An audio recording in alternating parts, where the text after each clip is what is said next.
This is how to reset the service light on your Kia Sportage. This is a 2023 model with the supersonic dashboard. We're going to get rid of the service in spanner warning light. Over to the center screen. Ignition on, engine not running. So either one or two presses on the button, depending on what gets your ignition on. Main screen. Swipe left. Settings. Vehicle.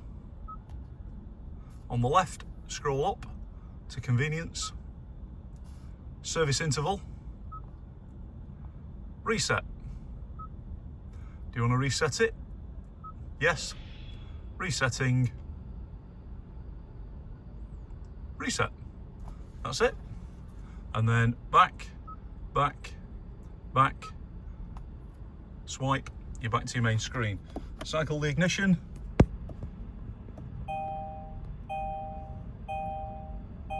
And no warning. There we go. Apart from a low tire pressure. We'll do that next.